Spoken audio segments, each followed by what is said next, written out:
నమస్తే, welcome to BRK భక్తి. ఈరోజు మనతో పాటు ప్రముఖ ఆధ్యాత్మికవేత్త ముళ్ళపూడి సత్యనారాయణమూర్తి గురువుగారు ఉన్నారు. గురువుగారితో మాట్లాడి మనకున్న సందేహాలు నివృత్తి చేసుకుందాం. నమస్కారం గురువుగారు. నమస్కారం వెంకటేష్ గారు. గురువుగారు, జనరల్గా ఇంట్లో మనం పూజ చేసినప్పుడు మహిళలైనా ఎవరైనా స్నానం అయిన తర్వాత అలాగే తులసి అమ్మ దగ్గర స్నాన దీపం వెలిగించడం, అలా తులసి పూజ చేస్తుంటాం.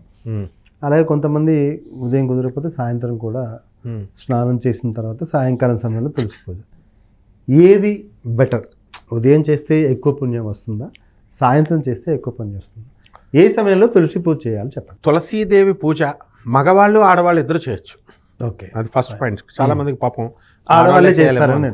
లేదు, అమ్మవారు సాక్షాత్ మహాలక్ష్మి స్వరూపం కాబట్టి ఎవరైతే తులసి పూజ చేస్తారో వారికి అపారమైనటువంటి జ్ఞాన సంపదనిస్తుంది. సంపద అంటే డబ్బులే అనుకుంటారు, కాదు, ఆరోగ్యము, జ్ఞానము ఇవన్నీ ఇస్తుంది. నేను చిన్నప్పటి నుంచి మా అమ్మగారు వెనకాలే తులసి కోట పూజ చేస్తుంటే ఏంట్రా ఆడవిడిలాగా చేస్తున్నాం, ఆడింగోళ్ళలాగా అని తులసి పూజ అనేవారు. మిగతా వాళ్ళు మా ఫ్రెండ్స్ పాపం వాళ్ళు మానేసేవారు. నేను మానల.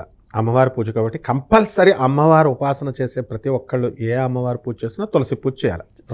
ఎవరు ఏ అమ్మవారికి పూజ చేసినా, దుర్గమ్మ పూజ చేసినా లేకపోతే లక్ష్మికి చేసినా, ఎవరు చేసినా సరే తులసి పూజ అనేటటువంటిది కంపల్సరీ చేయాలి.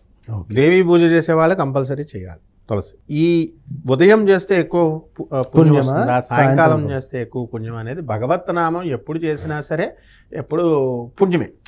ఒకటి అయితే విశేషమైన పుణ్యం అని మీరు అడిగిన ప్రశ్న విశేషంగా ఉంది కాబట్టి మనం ఎప్పుడైనా సరే అమ్మవార్లకు సంబంధించినటువంటి పూజలన్నీ కూడా సాయంత్రాలే చేయాలి. ఎక్కువ ఫలితం అనేటటువంటిది ప్రదోష సమయంలో చేస్తే ఎక్కువ ఫలితం.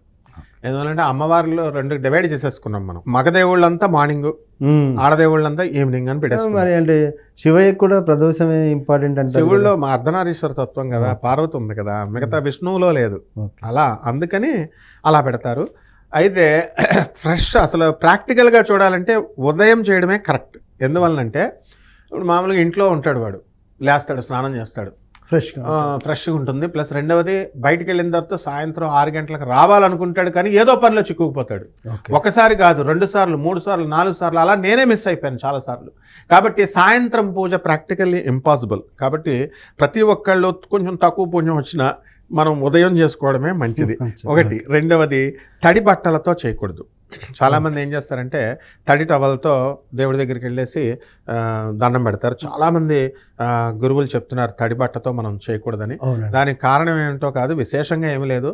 అది తడి నీరు జారి మనం మిగతా వాళ్ళు పడతారు, మనం బాగానే ఉంటాం, కాళ్ళు చేతులు విరుగుతాయి. దేవుడు పూజ చేస్తే మళ్ళీ దానికే ఉంటాం, అరే నువ్వు రోజు దేవుడు పూజ చేయడం వల్ల నా కాలు ఇరిగింది, మనకి ఇది అచ్చురాలేదు, ఈ దేవుడు మనం లిస్టులో తీసేద్దాం, అచ్చురాలేదు అంటారు.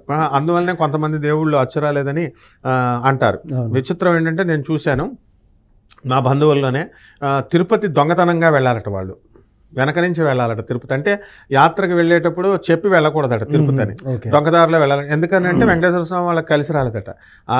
అలా వెళితే ఎవడో చచ్చిపోయాడంట. అలా మూఢనమ్మకాలు పెట్టేసుకుంటారు. కాబట్టి ఈ తులసి అమ్మవారికి చక్కగా మనము ప్రదోష సమయంలో కుదిరినటువంటి వాళ్ళు అన్నం తిన్నా సరే స్నానం చేసుకొని చక్కగా, లేకపోతే స్నానం చేయడానికి బద్ధకం అయితే కనుక కాళ్ళు చేతులు కడుక్కొని ముఖం కడుక్కొని అయినా సరే మనము తులసి కోట దగ్గర దీపం పెట్టాలి. దీపం పెట్టి తులసి తల్లికి దూరంగా అగరబత్తీలు పెట్టవచ్చు. దగ్గరగా పెడితే ఎక్కువ పుణ్యం, దగ్గర పెడితే చెట్టు ఆకులు కాలిపోతాయి. తర్వాత పసుపు కుంకుమ అనేటటువంటి తులసి చెట్టు మీద వేయకూడదు. ఎందువల్లంటే ఇప్పుడు వచ్చేవన్నీ కెమికల్స్ కదా, చెట్టు చనిపోతుంది. ఒక ప్లేట్ పెట్టుకొని ఆ తులసి తమ్ములని ఓం తులసి అయిన మహా, ఓం తులసి మాత అయిన మహా అంటే మనం ఇక్కడ వేసుకోవచ్చు. శ్రీమాత్రే నమః అన్నది ఇప్పుడు కామన్, మహాపండితులు అయిపోయారు జనం అంతా. మనకి ఇప్పుడు కామన్ డైలాగ్ అయిపోయింది. ఒకప్పుడు శ్రీమాత్రే నమః అనేది ఎవరనేవారంటే 1,00,000 మందిలో ఒకళ్ళు అనేవారు. మా గురువుగారు నోటితో వినేవాళ్ళం శ్రీమాత్రే నమః అని. ఇప్పుడు యూట్యూబ్ మహిమ మొత్తం ఈ మహిమాను ఎవరి నోరు విప్పుతుంటే వాళ్ళు శ్రీమాత్రే నమః అంటున్నారు. ఇంతకుముందు మా గురువుగారు సుందర చైతన్య స్వామి వారి ధవళేశ్వరం ఆశ్రమంలో ఆయన ఉన్నప్పుడు పాపం ఆయన స్పీచ్ ఇచ్చేటప్పుడు ప్రతి ఒక్కళ్ళకి ఏమంటారంటే ఆత్మబంధువులారా అంటే వినసొంపుగా ఉండేది. మా గురువుగారు చెప్తున్నారని. మా గురువుగారికి ఏదో పని ఉండి కృష్ణమూర్తి గారిని ఒక ఆర్థోపెడిక్ డాక్టర్ గారు ఉన్నారు, ఆయన హార్ట్ స్పెషలిస్ట్. అలాగే విజయలక్ష్మి గారిని ఒక డాక్టర్ అమ్మ, నారాయణరావు అంకుల్ అని చెప్పి ఆయన ఏకంగా ల్యాండ్ ఇచ్చాడు మాకు. ధవళేశ్వరం బ్యారేజ్ దగ్గర ఉన్న ల్యాండ్, గవర్నమెంట్ ల్యాండ్ మా గురుగారికి ఇచ్చారు. చక్కగా ఆశ్రమం పెట్టాం. వీళ్ళంటే పర్లేదు, సీనియర్స్. ఎవరినన్నా అప్పచెప్పి నేను పక్కకి వెళ్ళొస్తాను 10 నిమిషాలు మీరు అడ్రస్ చేయండి అంటే వీళ్ళు కూడా అలాగే ఆత్మబంధువులారా. ఇంకా ఆ డైలాగు ప్రతి ఒక్కడు ఆత్మబంధువులారా ఆత్మబంధువులారా ఆత్మబంధువులారా అనేసరికి వాళ్ళని చూసి మిగతా స్వామీజీలు ఇక ఆ మాట వినాలంటే నాకు ఎవర్షన్ వచ్చేసింది. ఎవరికైనా సరే అలాగే అయిపోద్ది అనమాట. ఇప్పుడు శ్రీమాత్రే నమః శ్రీమాత్రే నమః అన్నది చక్కగా గురువుల నోటి నుంచి వింటే బాగుంటుంది. ఎవరు పడితే వాళ్ళ సంబోధనలో ఫస్ట్ ఫోన్ ఎత్తగానే జ్యోతిష్కులు ఇప్పుడు శ్రీమాత్రే నమః అంటే అంటే మామూలుగా శ్రీమాత్రే నమః అనేది లలితా సహస్రనామంలో ఒక మంత్రం కాబట్టి దాని మంత్రం ఉంటుంది. కరెక్టే, అనడం తప్పనండంలా అనొచ్చు. కానీ ఇప్పుడు ఆ శ్రీమాత్రే నమః అనే ఆ పదం వాడినప్పుడు చక్కగా ఆ అమ్మవారిని తాదాత్మ్యం చెందాలి.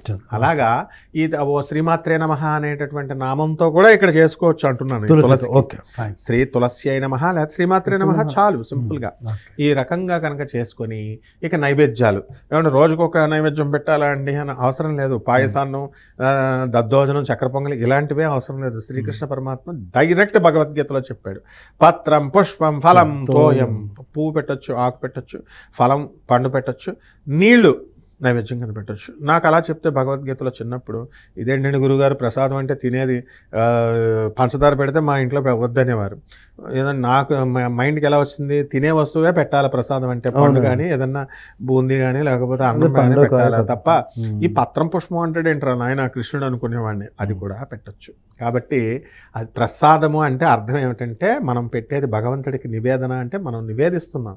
మీకు ఏదో ఒక గిఫ్ట్ ఇచ్చి స్వామి వెంకటేష్ గారు నాకు కొంచెం చూడండి అని ఎట్లా అయితే మీ శిష్యులు అడుగుతారో చిన్నపిల్లలు, అట్లా వీళ్ళు మనం గురువుని మనం అమ్మవారిని ప్రార్థిస్తున్నాం. కాబట్టి నార్త్ ఇండియాలో విచిత్రం ఏమిటంటే పెద్ద పెద్ద గుప్త నవరాత్రులు, వారాహి నవరాత్రులు ఆషాఢ మాసంలో వచ్చేవి, రాజశ్యామల నవరాత్రులు అప్పుడు జరిగినటువంటివి మాఘమాసంలో, దేవీ నవరాత్రులు, శరన్నవరాత్రులు, చైత్రమాసంలో జరిగే వసంత నవరాత్రులు, వీళ్ళన్నిటికీ అంత పెద్ద నవరాత్రులనే మనం నార్త్ ఇండియా వాళ్ళు ఏం పెడతారు తెలుసా? చిన్న పడికి బెల్లం, చిన్న బెల్లం, చిన్న పంచదార, చాలా అదే నైవేద్యం. మనకులాగా 9 రకాల నైవేద్యాలు ఇలా పెట్టాల్సిన అవసరం లేదు. ఈ నైవేద్యాల లిస్టు చూసి చాలా మంది పూజ చేయడం మానేశారు, భయపడిపోతున్నారు. ఇవన్నీ మేము ఎక్కడ తెస్తామని. ఇవేం కాదండి, చక్కగా గాజులు 2 గాజులు కూడా అమ్మవారికి సమర్పించవచ్చు. తమలపాకులో తాంబూలం సమర్పించవచ్చు. అసలు తులసీదేవి యొక్క ఆరాధన చెయ్యనదే ఏ పూజ కూడా ఫలించదు. ఎందువలన కృష్ణుడికి శ్రీ మహావిష్ణువును ప్రసన్నం చేసుకోవాలంటే తులసాకుతోనే కదా మనం పెట్టాలి. అలాగే పరమేశ్వరుని మనం ప్రసన్నం చేసుకోవాలంటే మారేడాకునే కదా పెట్టాలా. మారేడాకు లక్ష్మీదేవి పెట్టచ్చు, దండ కింద వేయచ్చు. ఇది తులసి పూజ చేసేటటువంటి విధానం. తులసి మాల విభూషితం. అసలు తులసి పూజ చేయడం వల్ల ఏమిటంటే భక్తి అంకురిస్తుంది మొట్టమొదటిగా. ఇప్పుడు ఎవడక్కాలండి భక్తి, నాకు కావాల్సింది ఏంటంటే మనీ మనీ మనీ అంటున్నారు. మనీ డబల్ రేట్లో. నువ్వు అడిగేది ₹1,00,00,000 అయితే ఆమె 10 కోట్లు ఇస్తుంది. అందులో గ్యారంటీగా నేను రాసిస్తాను తులసీదేవికి చేస్తే. అంటే వీళ్ళ పెళ్ళిళ్ళు అవ్వట్లేదండి అంటారు. పెళ్ళిళ్ళు కూడా మీకు ఉద్యోగం సద్యోగం లేకపోయినా సరే తులసీదేవి పూజ చేయండి, రాసి నేను ఇస్తాను అవ్వకపోతే కనుక. పిల్లలు లేనటువంటి వాళ్ళు ఏ IVF సెంటర్లకి ఎక్కడికి వెళ్ళాలని అవసరం లేదు. పిల్లలు పుడతారు. పిల్లలు లేని వాళ్ళు అన్ని రకాలు, ఈ కోరికలు ఆ కోరికలు లేవండి వెంకటేష్ గారు. ఏ కోరికలైనా సరే తీర్చగలిగేటటువంటి సర్వసమర్థురాలు తులసీమాత. ఆ పూజ చేసుకోవడం వల్ల ప్రదోష సమయంలో చేసుకుంటే ఇంకా ఫలితాలు. కాబట్టి ఏమన్నా నాకు కుదరటం లేదండి నేను అంటే ప్రాబ్లం నీదా తులసీమాత, ఆమె ఎప్పుడు రెడీగా ఉంటుంది.